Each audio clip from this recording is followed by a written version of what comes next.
This is The Blitz. We are here at the Slackers Sports and Arcade Bar, the North Star location. The reason we're here, me and Rudy J, is because they're having a 10-year birthday party. That is what they're doing out here. This place is rocking right now. And, you know, you expect Slackers, when they have a birthday party, to bring out the big guns. Right. And that's exactly what they've done today. Keldon Johnson, Spurs star, is sitting right here next to us. Keldon, how you doing? I'm doing good. I'm blessed to be here. Thank you to everybody for making it possible for me to be here. Thank you to Slackers. Thank you to Cameron Davies for putting Shout out together. to Cam. Yeah. Shout out to Killer Cam. Yeah. That's my guy. Now, can we call you a small forward? Because this is positionless NBA. Whatever you want to call me. Point forward. I'm a hooper. Okay, I like that. Hey, you know what, Keldon, was crazy when I look around the league? Dog, Kentucky y'all low-key taking over the NBA as far as, like, when you look around the league, you got your boy Maxey, Quickly, Bam. I mean, I ain't even bring up AD because he's a little older and longer in the tooth. But Kentucky, man, y'all looking good out here. Yeah, for sure. You know, we got a lot of great talent. It's it's been great. I feel like when you go to Kentucky, you go there with the best, and we kind of produce the best talent. You go there to go pro, right? Yeah, for sure, 100%. Okay. Well, absolutely. I mean, why not? And a lot of people do, right? It's a pipeline to the NBA. Keldon, I got to ask you, this past season, and I know you guys, it was a rough season for you guys win-wise. What did you take out of that? What did you learn out of going through a season like that? Honestly, we grew so much as a team. We were such a young team last year. We had a lot of young guys, including myself, and I feel like each and every day we got better. We knew it was going to be a lot of ups and downs, but through all of that, we stayed together as a team, as a unit, as a group. We looked to the left, looked to the right each and every day, and we knew we was going there to play for each other, and that's all that mattered. We got better, and I couldn't be more proud of my guys. Was it tough? Yeah, definitely. Some nights was it like frustrating, kind of quiet on the bus on the ride home to the hotel, or ride home by yourself? Take us through some of those nights, going home. It's definitely, we all competitors. We all want to win. So it's definitely those nights where it's tough, and we really wanted that win, or really wanted to gut that one out in the end. But at the end of the day, we all there for each other, and if one person down, we picking right up. And we know that our better days are ahead. Yeah.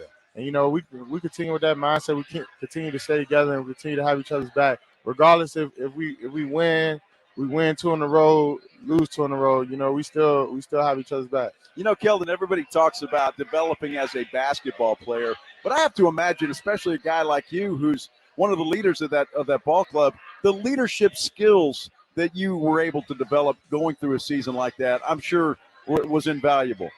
And that's why I get a credit to my teammates. They allow me to be myself each and every night. And they kind of follow my lead, but we all there to help each other. So if they see something I'm not doing right, they tell me, and that's vice versa. But without my teammates, without my coaches putting me in the best situation possible, I can't take full credit for that, because without them it wouldn't be possible. They they believe in me, they trust in me, and they put me in the best spots to be successful on and off the court. How do you feel like you and Scoot Henderson are going to play together? How you feel? You think you can play with Scoot? Like, have you seen Scoot play? You think, or Brandon Miller? I don't know. Or Brandon Miller, or one of the twins. That's above my pay grade on who I play with. But I know the Spurs will make the best decision possible. But, I mean, the elephant in the room, it just walked in. It seems like y'all are going to probably take Wembanyama. Have you watched any film on him? Just talk. You know what? Since it is above your pay grade, have you seen him play, and what would it be like to play with a guy like Wemby? Of course, you see the highlights. He's all over the internet, but from what I see, he's a great player.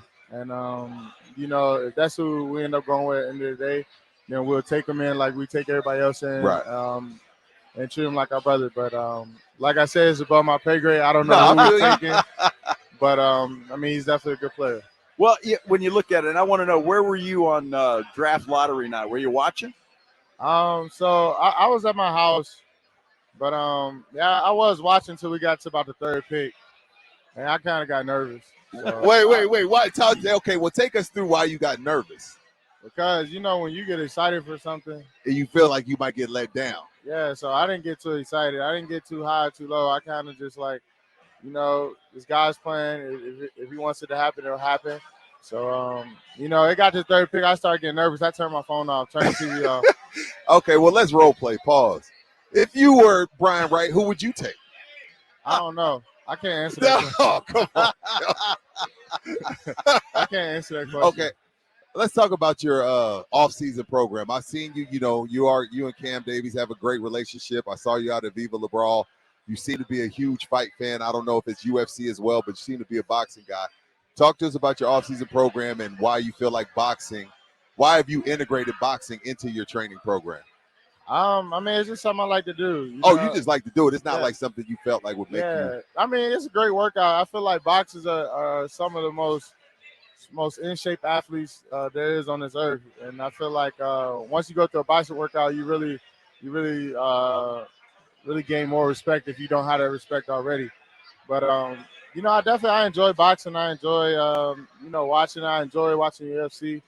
And it's just something I enjoy outside basketball. I take my mind off basketball. So when you go into an off season, Keldon, is there always something that you say, I'm really going to work on this off season? And if so, what was it this year? I really sat down after the season and really analyzed the season on things I could get better with. And just adding to my game each and every year. Throughout the years, first was adding a jump shot, and then things happen. And being able to score in different ways. So I feel like, just getting my handle better and adding an in-between game to this next season. And incorporating that when need be. And other than that, just continue to get better as a player, continue to make my teammates better, and continue to do whatever my team needs me to do for us to come out successful.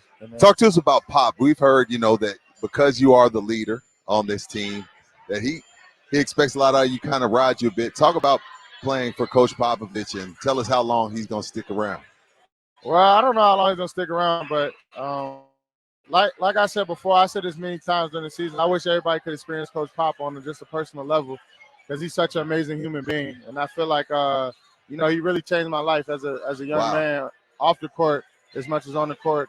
He helped me develop into a man. And I feel like, without Coach Pop, I don't know where I'd be, but he's just such an amazing human being, and I wish everybody could experience that before they give an opinion about Coach Pop because he's a great individual. Keldon, it's funny that you say that because a lot of times fans will say this, and you hear other teams say it, that, Pop, maybe he's too old. You guys are as young as you are, and he's as old as he is, and maybe he doesn't relate. That's totally untrue, isn't it? Basketball relates to everybody. And great answer. He has evolved with the game of basketball. He's been winning for 20-plus years. So to say too old, I don't agree. I feel like, he adjusts with the game. And, as you can tell with his winning record, but, he's still a great coach. And, he's still on top of it each and every day. He brings it each and every day with the intensity to the young group.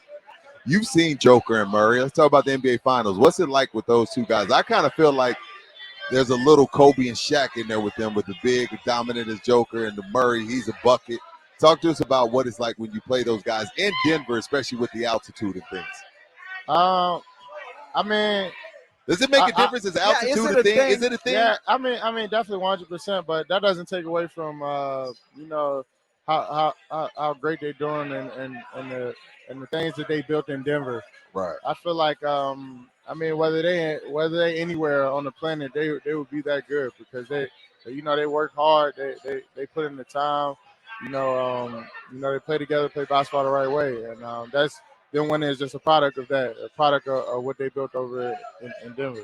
Okay, you got to help me out here, Keldon, because Rudy, he thinks the series is over. He thinks Denver wins last night. They're going to win Game 3, go home and win it. I don't think so. I'm a Miami fan. I think they got a lot of heart, and they're going to win. They're going to win Game 4, don't you think? I'm not sure. That's why it's the NBA Finals. You never know. Miami was up, 3-0 last. Great point. And they came back. Boston came back and tied it up. But, you never know. I feel like Miami's a great team. There's another team that plays basketball the right way. They built a great culture over there. And, they play to win. And same thing with Denver. So that's why it's going to be such an amazing series. Whether Denver wins the next game or Miami wins the next game, I feel like it can go either way because it's two great teams. And it's a reason why both teams are in the finals. When you treat yourself, it's off season. You decide to have a cheat meal. What's your favorite place to eat at in San Antonio? Favorite place? One of them. They don't have to be your favorite. When you treat yourself. Probably like Smack's Chicken Shack. Oh, I love Smacks. Yeah. I love Smacks. Those are my guys over there. They really good. It's something I enjoy when I'm able to have a cheat meal or Gus's Chicken. Oh, Gus's is fire. That's it's all two. spicy. It's spicy. Yeah, All right, two of my favorites. All right, as a young guy, I got to ask you this question because I hear this all the time too. That people don't want to come to San Antonio because there's nothing to do here. Is that true? I mean, I love San Antonio. I mean, it's home for me. I mean, I enjoy it. I mean, I feel like the people here are amazing. You know, Right. they give you a personal space, but I feel like it's a great group here. And I feel like the people that say it's nothing to do here hasn't experienced it. You got to really, you know, what you put in is what you get out with the people. And I feel like, you know, I invested and take my time and, you know, enjoy my time with the fans and do that. And then in response, you know, I get a good turnout. But, I mean, it's just all about what you put in. You got to invest time into it. It's not something that's just going, you know, San Antonio's, they show love. Yeah. It's just about you giving the love and putting in the time with it. Anything you got coming up that you want to tell the people about? Anything, you know, any work outside of basketball you want to let people San Antonio know about that you want to promote? No, not really. Okay, you know, cool. Just locked in. Locked in. Yeah, locked in for the summer. You know, ready to continue to get better each and every day. And, you know, just prepare for next year. You know, Keldon, I don't know. A few more wins, though. You know, I mean, this development stuff's great. I'd like to see you guys win. Yeah, for sure. I mean, that's the objective every night. Every night. Yeah, we're going there to win, but you know, it's a process. And, you know, it'll be here sooner than later, hopefully. Hey, man, we appreciate Thank you you for taking the doing time this, to man. join us. Thanks for coming out here. Best of luck to you, man.